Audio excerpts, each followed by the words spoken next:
Yo, what's up, guys? Welcome to Ichigo and Co. This is episode 1. As you guys saw me earlier with Matt, we had a nice conversation about New York City, Japanese culture, growing up as artists in New York. Today, I have 2 more people from our staff here with us from Ichigo Academy.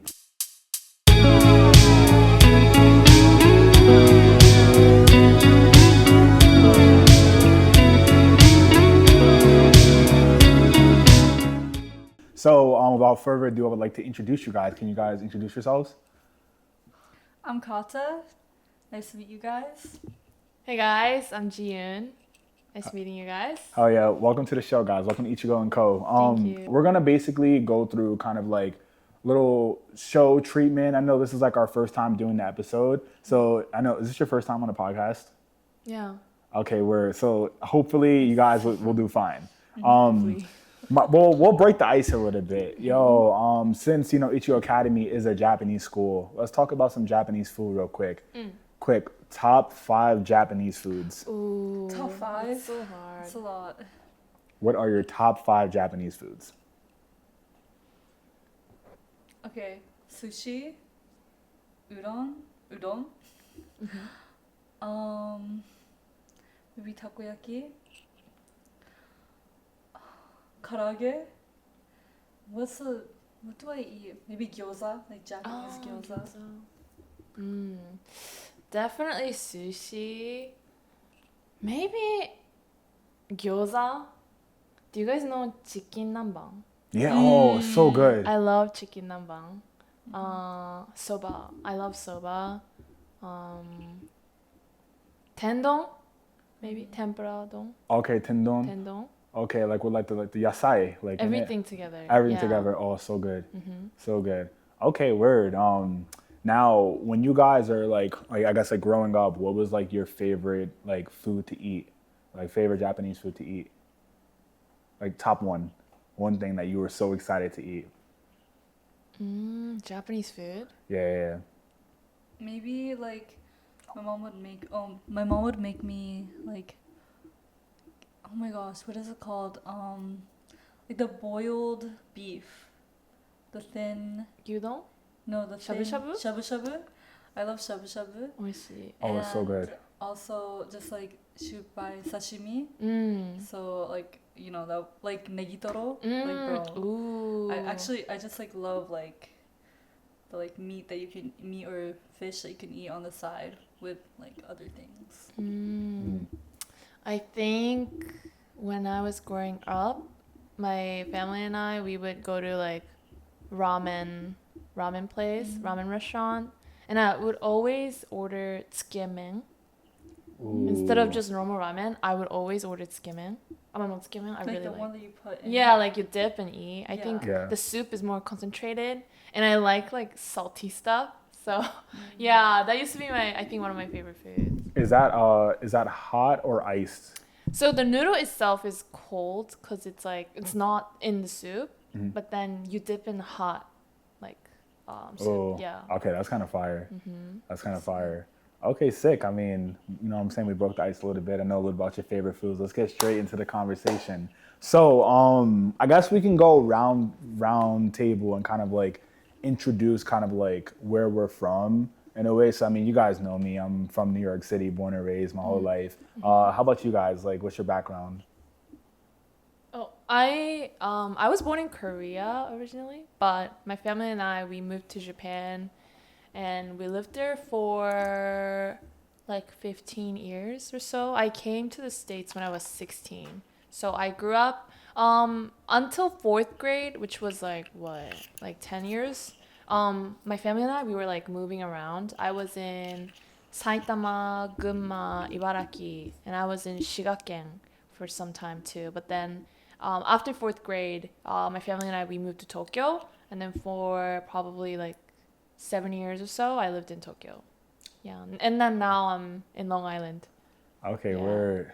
Damn. So I guess moving around a lot, do you feel it was hard to adjust when you were younger before you guys settled down, or were you okay with it? Yeah, I think so. Cause every year until 4th grade, every year I had to change school. So that was difficult. Like I think I cultivated like adjusting skill, making friends quickly. But yeah, it was kind of sad every year because like I have to leave somewhere else. But yeah. Okay, word. Mhm. So, like, now that you're here in New York, like, do you feel like everything's a lot better, that things are more stable, you're kind of chilling, Yeah. working and stuff? Yeah, I think. But now, like, even if I move somewhere, it's all like because of my decision, not like my parents' decision. So, Okay. like, I can be more prepared. Like, stability is good, but also I feel like I always seek out like new experiences too. So, yeah, I don't mind like moving around. That's fun. Mm-hmm. I don't know. When I was younger, I always felt like I really enjoyed like the feeling of a new place because it's like a fresh start. Mm-hmm. New people, new Mm-hmm. experiences, new food. Mm-hmm. I'm food driven sometimes. I'm not gonna lie. I be Same. starving myself, but I'm food driven, bro. Same. So like, yeah, I feel like that's always like the benefit of it, Mm-hmm. you know. But then again, like people are always just like, oh, what about like back home and everything? And I feel like for the most part, things are gonna change regardless. If you don't move first, your friends are gonna move or something like that. You feel me? True, true. Yeah. Yeah, I agree. I like to like just like meet new people, and I feel like you grow whenever like every time you meet someone new, it's like time's passing by, Yeah. and you like really see like how like they view you. It's like a whole new like experience, you know, because like there's some people that have known you since you were a child, and they already have an impression, so it's like fun to see like how you've grown. Mm. Nah, that's a fact. Wait, so Kata, tell us about you growing up. Like, what's your story?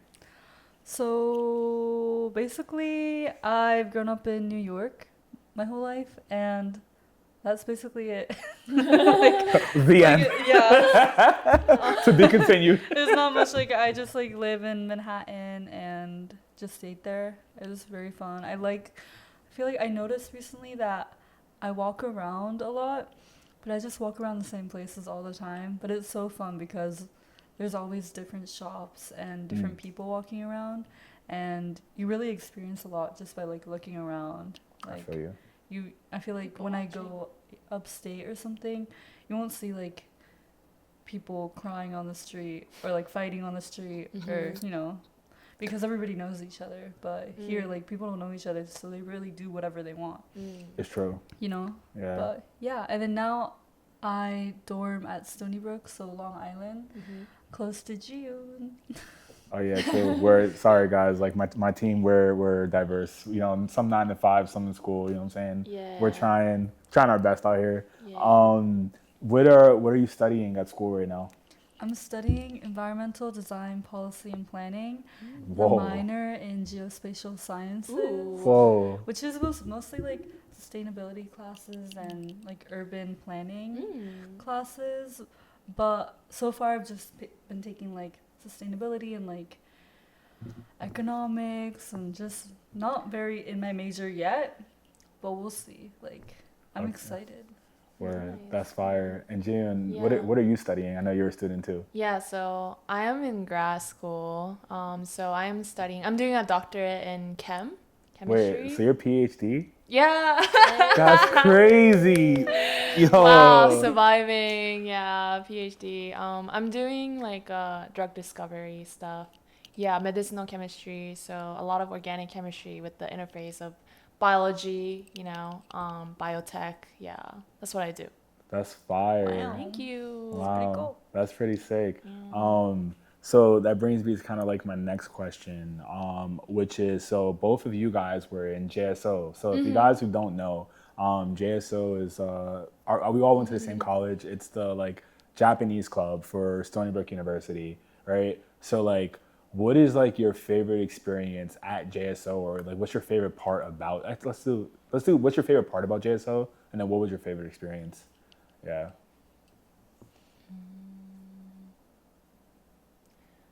I guess like I was in JSO. We didn't overlap, but I was in JSO before, and then I graduated. I think when I was in JSO, there was more like less people, and then kind of I don't know. It was never really cliquey. Like everybody just like hold like a lot of different personalities just gather together and then do events and like we just hang around. Nobody was ever like cliquey or anything. Very welcoming. So I feel like I always have fun with JSO people, and also yeah, like spreading Japanese culture. Yeah, like a big part of my life. So I really enjoy that. Favorite experience. I don't know. I think the last Japan night event was, I don't know, I feel like pretty memorable. Maybe because it was my last one.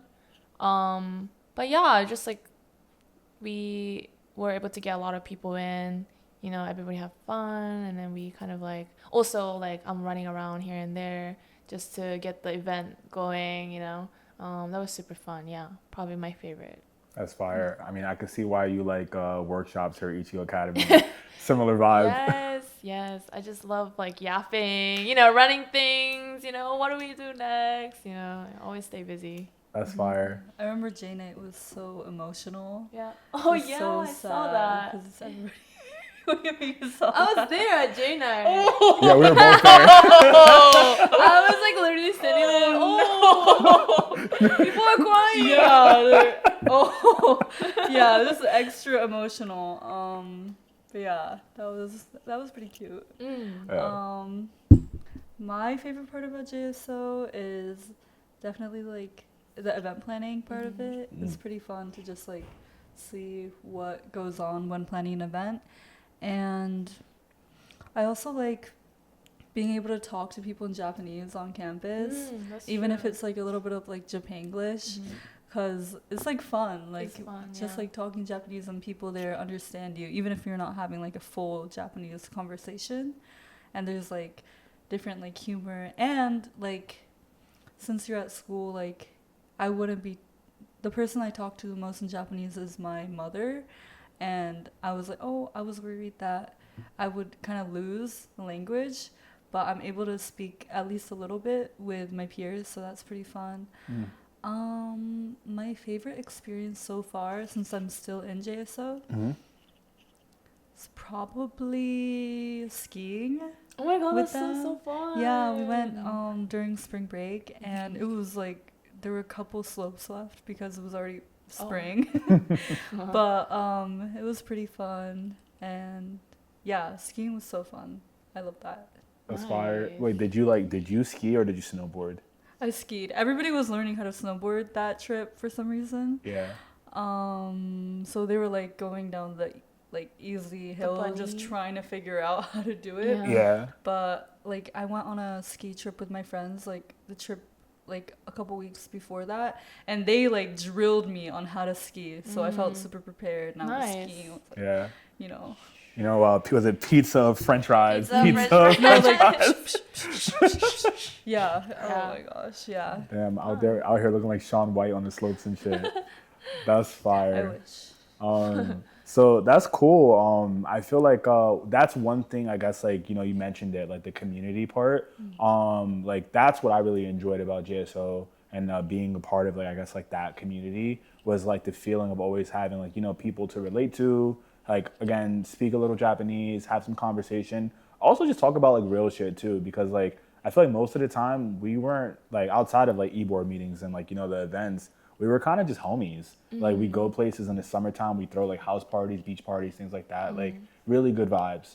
And I think that like, you know, to this day, some of my closest friends are still people that I met during that time. So it's like, I think when it comes to like, you know, I guess like connecting with culture, having the community is always a good thing. So that segments me to New York City. Right, so guys, we're here in New York City, and I don't know if you guys know, but like New York City has like a very strong, like low key strong like Japanese culture in New York. But it's not like something that like, I guess like what's the word, like that you see immediately. Like you can't Google Japantown and New York City, but there's multiple Japanese communities that exist here, right? So from what I've seen from my homies, like I know there's like Midtown East, you got like the finance bro Japanese guys. So the ones who still work in Japanese company and they work right on like Park Ave and Lexington over there. Then you have in Williamsburg, you have like the hipster Japanese people who probably live in like Shimokitazawa or something, who are coming to live in New York City. And then they're like, oh, this is like not as hipster as I thought. And then they move to Bushwick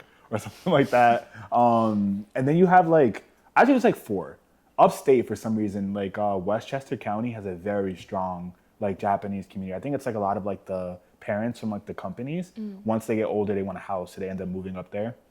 And a lot of the kids go to the same camp. The oh my God, what's it called? Frost Valley, Yeah. like camp, something Yes, like yes. that. Like, all my homies went to that. And then the last community is what did I say? I say East Village. The East Village was a very strong like New York City community from like the 70s, 80s up until now. Like even now, you still find a lot of like small restaurants and like shops, hair salons that kind of like run the entire like 10th Street, 11th Street, 12th Street type area. Where's your favorite place to go in New York to experience Japanese culture and the community?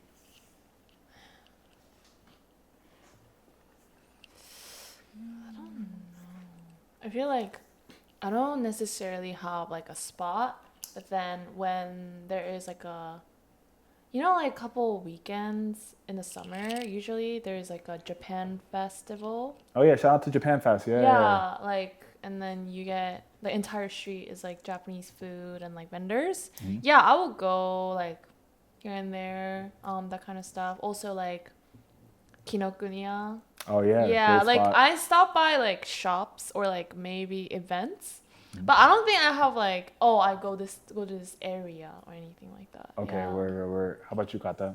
Any specific spots you like to go to?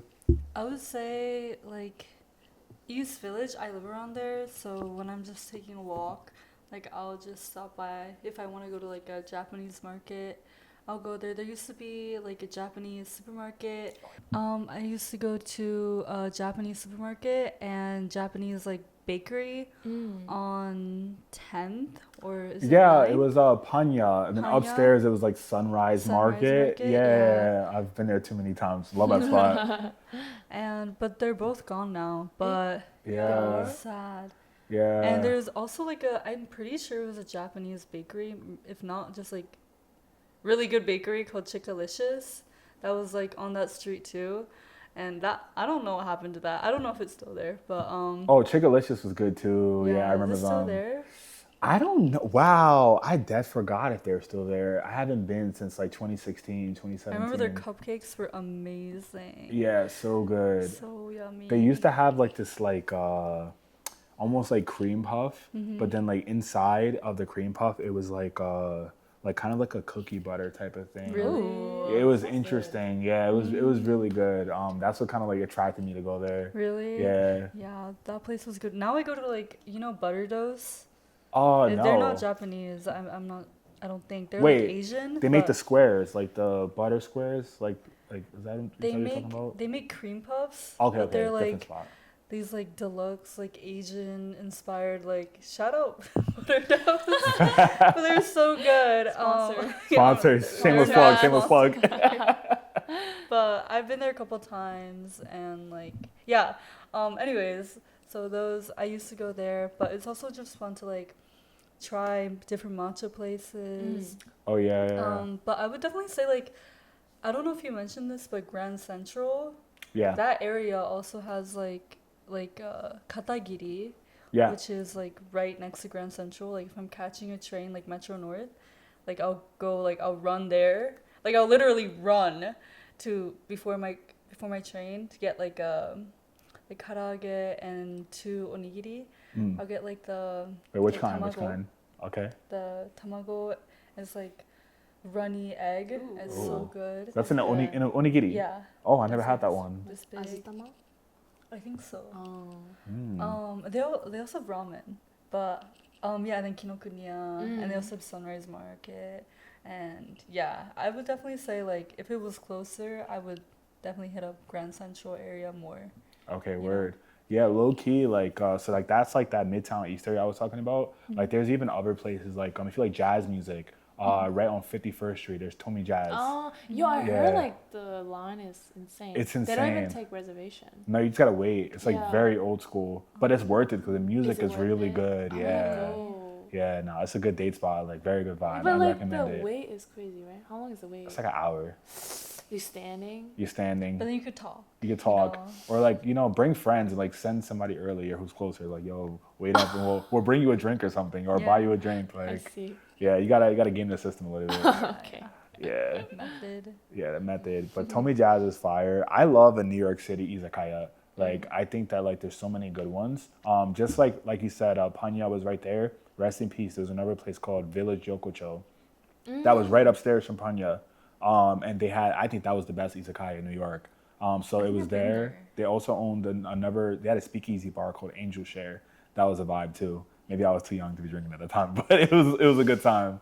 I like them. Of course, the one on St. Mark Street, Kenka. Oh, Mm-hmm. I've never Kenka's been. like, it's classic. You gotta go. It's Is it cheap. good? They changed their menu. Really? I think it's more expensive now. Oh no. Inflation. Inflation. Yeah, I remember we used to get like beer towers and Damn. like 20 things. We would come like 10 deep, and then we would just share all the food and like Oh. it'd be like a whole like 3 hour type of like sit down situation. Yeah, but the line was always crazy. Yeah. Like forever, it's like a 2 hour queue to get at the Kenka. So you just gotta get someone, put your name down, and then hope that you're there when they call your name. Right. Yeah. Yeah. Or you gotta like talk to them in Japanese, like, you got me? That's Really? always You got that's me? low key Is that always the possible? cheat code, bro. Like, you could try. Wait, is it owned by Japanese people? Yes. It's all like Japanese workers, I think. Oh, really? I Yeah. don't know. I think Kenka is usually like Japanese workers or like people who are like half Japanese usually. But it's usually like a lot of like kids who are like in like college. No. Like so like kids who are from Japan and New York who need like a serving job. I see. Yeah, nah, dude. I mean, that's how I got in last time. I went with my homie, and he was like, I met that girl at a party. I'm going to see what I can do. And then the line, literally, everybody's looking at us like, yo, what the fuck? And we got to see it. Yeah. Oh my god. So sometimes you just got to chat. Clutch. You know what I'm saying? Chat. You just got to chat. Yeah, what are your top 3, or let's just name, there's no top. Let's name our favorite New York City, like Japanese restaurants, like. Well, definitely no. No, good. No. Yeah, so that's a Yeah. yakitori spot, guys. So Yeah. good. I think I really enjoy the vibe. Also, ramen. I think menkoi, sato. I think I've there's never had that. Where's that? I'm not sure where that was. Let me see. Mhm. Was it like a West Village area? Have you been to Raku? Oh, raku is good too. Everybody good. loves raku. They have good udon. It's a little expensive, but it's really good. I like udon St. Mark's. Oh, that's a That's classic. Fire. If I don't want to make the udon at home myself, I'll go there. Yeah. It's just like cute. So there's this place called Menkoi Sao. This Oh, place. that was good. Yeah, this is in where's this? Yeah, it's in West Village. Okay. Yeah, I really like this place. Put that in like Google Chat. Yeah. Okay, okay. You gotta go to Sobaya. Sobaya. So Sobaya is on 10th Street. If you like soba, they have the best soba in New York. I feel Really? 10th like. Street. Yeah, 10th Gotta Street. go. I love soba. Everything's on 10th Street. It's just, I'm saying the unnamed Japantown. Japantown. It's crazy. Why don't you think we have like a Japantown in New York? Like, what's the word? Like, they don't want to put it on Google Maps or something. Like, what's the word? I think like there's a couple of reasons. I think one, like, it's hard to have like a big community of people if like you're not originally there. Like Chinatown, there's like a whole Chinatown because Chinese people have been living in like New York since like what, the 1800s. Like 1800s, yeah. Like they were like one of the first people here. And I don't think Japanese people were. I don't know. Well, I don't know like, the history. Yeah. But I think also, for me, one of the reasons is because of World War II, when, Japanese people went into internment camps. And so, yeah, they were there for like good, 5 years. Crazy. And I feel like maybe they have trauma from being together, and they just don't want to do that anymore. But also they just have to relocate and find places. And also in New York, it's a lot of a lot of finance people bring their kids and like their families. So Yeah. it's just like wherever they get put. Okay, You know, it's just word, like word. you're here now and you're there. Yeah. You're in the financial district and you're in the 50s and you're blah blah blah. Yeah. So like, Yeah. where like growing up for you, did you meet like people of like Japanese descent? I guess like was it, like Japanese school. Yeah, I went to Japanese school, and for the most part, they all lived in like, yeah, either the financial district, like they all lived right on the water in Like Tribeca. Fidei, yeah, Yeah, Tribeca. or like the 50s, and yeah, that was. And then there was like some people in Brooklyn, but that was like kind of random. Yeah. Maybe their Yeah. parents were like hipsters. They're like, Williamsburg is kind of nice. Yeah. Let's settle down here. But you know what's crazy? How do you guys like? I mean, I know you guys read, but do you guys like reading Japanese books, like Japanese novels and things like that? I love Japanese books. Yeah. Ooh, who are like your like favorite Japanese authors? Recently, one of the really famous Japanese authors passed away. Do you guys know Keigo Higashino? Mm-mm. Higashino Keigo. He was he has a lot of movies after his books like came out, and yeah, I've read a lot of books from him. He's mainly like thriller, mystery, murder, like that kind of stuff. Yeah, I think like he is one of my favorite authors. Haruki Murakami is classic, but I feel like it takes a lot to digest his book, but Yeah. it's very challenging in a good way. So I enjoy his book. In Japanese. Yeah. Okay. Weird. Yeah. I don't really. I feel like reading English translated books from like Japanese books feels like I'm watching a dub. Oh wow, it's like that. I don't know, like that's how I feel. Maybe I never really made a comparison. Yeah. Like I never read Japanese version and English version, but I feel like there are probably certain things that I can't probably extract from Yeah. English translated compared to like Japanese. Okay, I can feel you on that. Yeah, so I prefer to read Japanese book in Japanese. Of course, English book in English. Yeah. Yeah. That makes sense. That I makes feel sense. like that's true, but I think Murakami Haruki, he learned English and then he translated his own like books into English. So I feel like that's like a little bit more authentic. Yeah, But I don't know about yeah. the other ones. I personally read Japanese literature in English, and I really liked this one book. I think it's by I need to make sure who it's by. I feel you. Gotta make sure your name drop properly. Yeah. I feel that. Damn, I love Murakami. That's my boy. Yeah. Yeah. So hard to digest sometimes, though. I It feel is. like. I'm not gonna lie. Sometimes he be like a little left field with it. Like respectfully, sometimes I'd be like, bro, where did Yeah, that he come be from? saying things I'm like, oh. Okay. Yeah. Especially, I think in middle school, that's first time I read his book. That's crazy for And I middle schooler. didn't understand what he was saying. Like, the concept and the storyline, I'm like, this is really weird. But then, like, people say Murakami, whatever. And I'm like, okay, I came back to it. I'm finishing up 1Q84. Oh, Ichigo Hachion. Ichigo Hachion. I love that book. Yeah, that one I really enjoy. Yeah, but I think for his books, I like it because I feel like throughout my time, like his books were always there. But then as I age, how I interpret things, how I digest his books are very different. And I feel like that's very special. Yeah. So I think challenging books are good for that kind of reason. I feel that. Yeah. I like him just because of like the way he writes. I feel like it's very pretty. Very specific way. Yeah. Yeah. It's very like, yeah, it is challenging, but I feel like, I don't know, it's just really pretty. Like sometimes the storyline or like the stories just don't end. It kind of feels like it got cut off in the middle, or like it ended, it got to this goal, but it was just like, okay, like that happened. Like, that was just like a stage in their life, and then there's like no sequel. So it's like an interesting feeling after you read it. But I think it's like a very like, the way he writes like is very captivating. I feel like that's such a common theme in like Japanese storytelling. Like sometimes they don't give you everything that you want.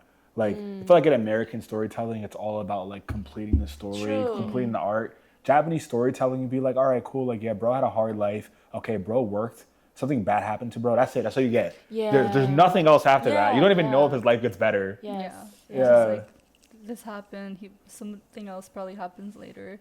I would say, what does it go for me? Yeah, for sure. Yeah. A book that I really liked was The Sailor Who Fell from Grace with the Sea. It's by Mishima Yukio. Oh, he's a really famous writer. Yeah. And that's like also like Wait, what- like his writing is so pretty. What is that in Japanese? You know, the title. Wait, let me see. Sailor what? The Sailor. I don't know this book. But I really liked it. I really like a kind of disturbing, quote unquote, like Japanese literature, because I don't know, I just like it when I'm reading and I'm just like what, like ew, you know? Not like, not like ew, but just like okay, like where's it gonna go? It's like very like keeps me like reading. I'm like okay, like what's gonna happen next? Like what's gonna happen? And it's like usually like kind of something weird happens. But like I like that feeling of like being uncomfortable when you're reading a book. Yeah. And I think that like Japanese writers are really good at doing that. I think you should read After Dark by Murakami Haruki. That book is like the epitome of that feeling. It's a short book, and it's just like it's not like super disturbing, but like everything that just happens is so weird, and like the perspective is like you're a fly on the wall, and you can't stop anything in the story from happening. So like you're just reading, you're just like fuck, like it's like watching a horror movie, and you're like, bro, just turn the corner. Like that's what it feels like when you read like that type of book. Yeah. So that's a special read by Murakami that I would recommend for sure. Pull up to the mic. It's right here. What's up, guys? Hi, Ichigo Co. It's me. So, so speaking of like Murakami, I think that he might be like one of the most famous Japanese authors of all time. So, let's talk let's try to build our like tier list of like Murakami books. Yeah, let's do that. Actually, that's a game. Let's do that right now. So, we're going to build a tier list of Murakami books. So, we're going to go S tier, A tier, B, C, D. Okay, so I'm gonna put his top 10, and then you guys are gonna tell me like what do you guys think it's at? Okay. I've only read like 2. Same, like a couple. Oh, okay, never mind. But maybe combined, we've read. How many have you read? I've read almost everything he's ever wrote. Oh, I'm not. Yeah. I've High read key. 2. So I think if we do a top ones, we'll be able to kind of rank maybe, hopefully. I mean, I liked the ones that I read. Okay, bet. So I guess. Yeah. okay, bet. So let's do all right, Murakami tier list. All right. Okay. So S, A, B, C, D. Okay, so I'm gonna go through the top 5 right now. Norwegian Wood. Oh, I haven't read that one. Nawe no I know the Mori. story and stuff, but I haven't read that one. I'm gonna give it a B. It was my first Murakami read, but I'm gonna put it in the B list. Why? I would say Norwegian Wood is a B because like, all right, I was like in high school when I read it, right? And then I reread it as an adult. And as an adult, when I reread it, I was just like, bro, why are you so fixated on this girl? Like basically the story is like his like high school best friend like unalives himself, and like their girlfriend like leans on him for like emotional support.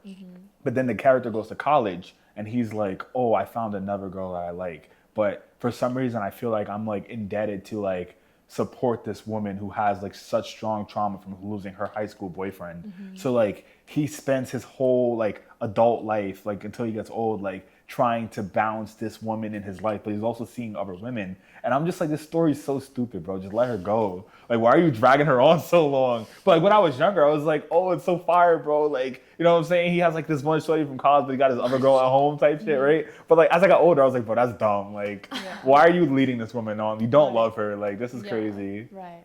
Yeah. I see. Yeah, but like it gets sad because like she goes crazy and like she gets put in like one, like they don't say it's like a mental health home, but like straight up it's like a place in the woods where only people with like mental disabilities live in Japan.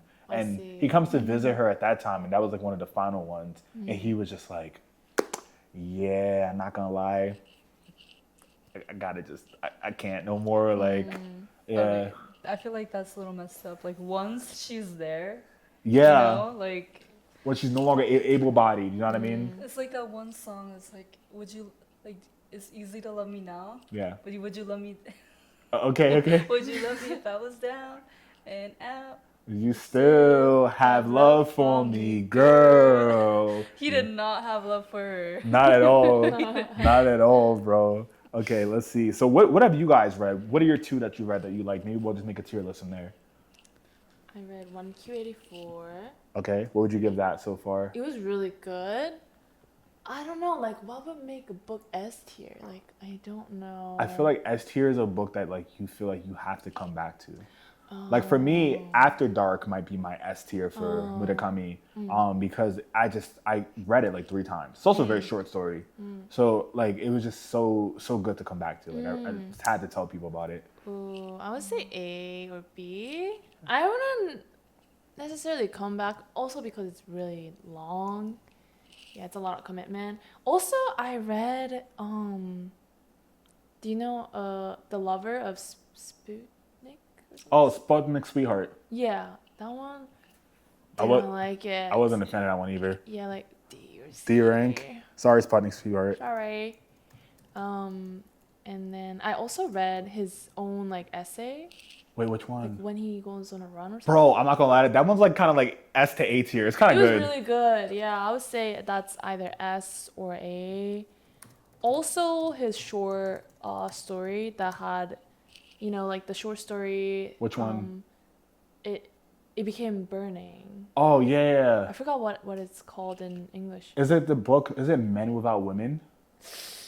I No. don't know. That's Drive My Car. Drive My Car is from Men Without Women. I forgot what book. Yeah, I don't was know it- which book that was, but the Yeah. short story I really, really liked. Okay, so Yeah. Burning. Honestly, I'm gonna say Burning is like A tier too. Yeah, honestly, A or S depends on like if I watch the movie again, I might come back again to read it. Okay, 'Cause, word. yeah, when I watched the movie first, and then I realized it's actually from the short story, and then I was like, okay, it must be like a lot of work to expand like 10 minutes read into like 3 hours or 2-3 hours movie. Yeah. And I really liked how like from after reading a story, I'm like, oh, this is exactly how like producer or director like built the world, and I feel like that was so refreshing.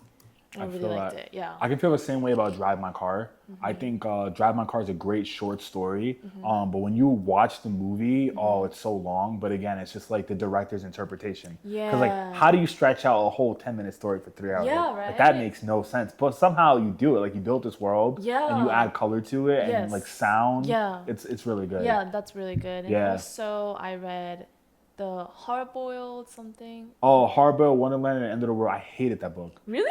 I was not a fan. It was pretty good. I would say A or B. Okay, we're Yeah. Because Okay. I really liked how like 2 different characters, like it's like a chapter back to chapter back to chapter. It's different. Like it switched to different characters. But Okay. then as you go, it really merges. Because at first they don't seem to be related at all. Yeah. But then as you read, like they kind of like merge, and I'm like, oh wow, like he thought this all through. Like that's kind of impressive. Yeah. So in that sense, I enjoyed it. There's another one like that. I think it's oh my god, the one with the bird on it. The Wind Up Bird. Wind Up Bird Chronicles also is a similar converging plot where it's 2 different stories that come together. I like that book though. I like that book too. Yeah, I think that's like A rank. I think Like- I read like half of it. I just like I keep on like misplacing the book. Like, where did it go? Yeah, but I really like how like it's very like you can really visualize it, you know? I agree. Yeah, Like I really like all the scenes that I like saw in my head when I was reading that book. facts. I remember like my freshman year of college, like this is so funny. All my friends from like JSO always will bring this up. They'd be like, Jayquel, do you remember when like you wanted to direct a Murakami movie? Cause Norwegian Wood has a movie. Right. And it's terrible. Is it? It's like absolutely horrible. It's like one of the. Yeah. My own. I guess like subjective opinion, right? But I just think that they could have did a way better job adapting the book into the movie. Like honestly, it feels like almost 2 different pieces of art. Which, that's art, right? Like, it's up to your subjective thought. But I just felt like the director really could have locked in. It was like more of a thing with like having a star-studded cast. Like the main distracting girlfriend was Mizuhara Kiko. So she had casted as that. Once I saw that, I was like, okay, I know where this movie's going. It's all about the cast. It's not about like the actual plot for real. See. Yeah, so I remember going around Stoney saying, yo, I'm looking for like 10 people to cast to like do this thing. But this is before TikTok. So like I was really about to make a whole YouTube film and like straight up like film the whole shit on my Handycam. And then after a while, I was like, wait a second, bro. Like, how am I gonna even like take this whole book and like shrink it down into something that I can record in my 1 year in college? Because I was only thinking about freshman year at the time, so I gave up on the project. And then I was like, you know what? Respect, the guy's vision sucked, but at least he did it, bro. Like, at least he did it respectfully. Okay, so I mean, we have nothing on a C. D ranks Sputnik Sweetheart. Yeah, I'm sorry, I put that as D. Yeah. I wasn't a fan of that one. I wasn't a fan. Trying to think, any other good ones? I read Wild Sheep Chase. Oh, I haven't read that one. But I kind of forgot Well, what was in it. Yeah, it was. I remember it was interesting. I read the whole book. It was a long book, but yeah, I think I have to like reread the like The blurb. Yeah. and like this book. which tier? A? Let's just put it at C because like it's not that memorable, I guess. Type shit. It was a good book, but it's not like something that I still remember. I guess. There was one book that I read. It was called like The Colorless something. Murakami? The Sukuru Tazaki and his Colorless Sukuru Tazaki and his Years of Pilgrimage. It's one of those books. It's like one of those like psychological books where you like kind of like go into like the mind of like the guy. He's like an artist and like he slowly like starts to like lose his mind a little bit. Like Van Gogh. Like Van Gogh type shit. Yeah, basically. Yeah, it's like a Van Gogh type thing. Is this the one that starts off with the guy that like has no face? Yeah. Wait, it might be. I read this like Has 10 no years face? ago at this point. I remember I saw one of his Murakami's books on my dad's bookshelf. I was like, "What is this book?" And he was like, "Don't read it. It's not good." But it was the like first page was about like describing this guy that has no face. That's interesting. I kind of want to read it. Oh yeah. too. So basically it's about a guy, he had like friends and basically like his whole friend group like cuts him off. Like his close friend group cuts him off and he's like having an identity crisis. Like what's going on? Like what did I do? Like what was the plot? Yeah, I remember reading this I think it came out 2013. I read it in like 2013 or 2014. Did you like it? I did. But it was just like so long ago now. I'll give it like honestly, it's a long read. I give it a B. B. Yeah. Okay, so here's our ranking, guys.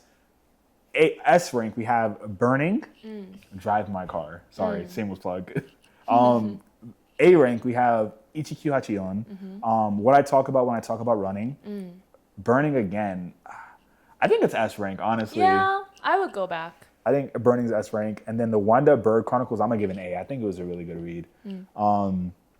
B, Norwegian Wood, Norway no Mori. The Hard-Boiled Wonderland and the End of the World. Yeah, I knocked that one down a little bit. Yeah, but it was pretty good. It was really good. Like, That's why it's a B. It's such a long. Yeah, it has such a long name. Yeah. Wait, did you guys read Kafka?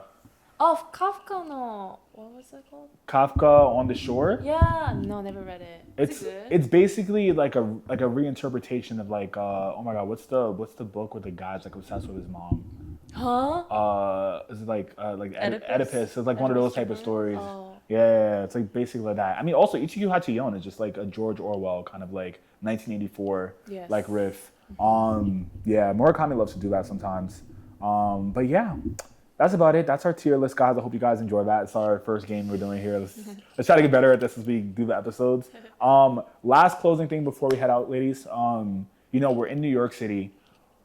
Where do you go to buy books in New York City? Kinokuniya. Kinokuniya. Kinokuniya. I heard there's Book Off. Oh, Book Off. Oh yeah, Book Off. It's like right around the corner from Kinokuniya, actually. Yeah. Yeah. That's what I heard. There's also Dashwood Books in like near Soho. It's also a Japanese-owned bookstore. They have a lot of good stuff. They also have like smaller publishings. like more like independent artists and things like that. Oh. Yeah. Since I read my books in English, like manga, I'll go to Kinokuniya, but I go to Strand usually. But I like already know what I want to buy, so I'll like do a little research, like what Japanese author I want to read next, and then I'll go straight to the like help desk and I'll be like, Oh, you find me asked? this book, please. Oh, okay, that's right. So I do Okay. because I think they have like 10 miles of books. Like Yeah. if they laid them out all out. It's insane. Damn, that shit is so loud. I heard it in the headphones. All right. My last thing is, guys, don't we have an event about books or something? Aren't you guys the workshop team? Yes. So Yes. what are we doing, guys? What is our event? We're doing an online workshop where we talk about Japanese literature. We'll like put you on, and also like we'll give you recs like more in depth than this, and like you can also like let us know what kind of books that you like, and we'll like give you like tailored books that you can read. Yes, the event's called Yomi with the Homies.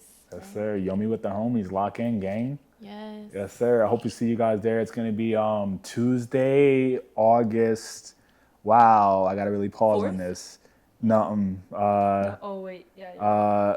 Tuesday, August. Oh, my bad. That's Oh, that's September. Oh my God. It is 4th, is it not? 11th. Or 11th. Yeah. So Tuesday, August 11th, we're going to be doing Yomi with the homies. So I hope to see you guys there so we can catch up on some reading together, okay? It's going to be a good time. Well, that's the end of the show. If you guys enjoyed the show, please make sure you subscribe, like, comment, share this with your homies. We're Ichigo and Co. We are trying to build a Japanese school. If you guys want to learn Japanese and lock in on the things that we're talking about, please pull up. We'd love to teach you. We have everything from beginner programs and things like that. We're a very small business. We're just getting started. And we kind of need your support. So if you guys are interested in joining in with us and joining the conversation, pull up to our free workshop and have a good time talking about Japanese literature with us. Lock in, because also throughout the month, we'll also be doing other things related to, I guess, like Japanese culture in New York. We might even be hosting a party or event in the city. So look out for that. That flyer is going to go out soon. Make sure you bring your homies and lock in with us. But yeah, that was Ichigo and Co. I'm going to close it out. All right, guys. I don't really have like a tagline or saying. I used to be like, what the fuck did I used to say? I used to be like, yo, thank you for keeping it 9,000 with us, because we'll always keep it 9,000 with you. Oh. But like, what is that with Ichigo? Like, I don't even know. Otsukare. Otsukare. Yeah. Otsukare. Otsukare. Ja, matane. Bye bye.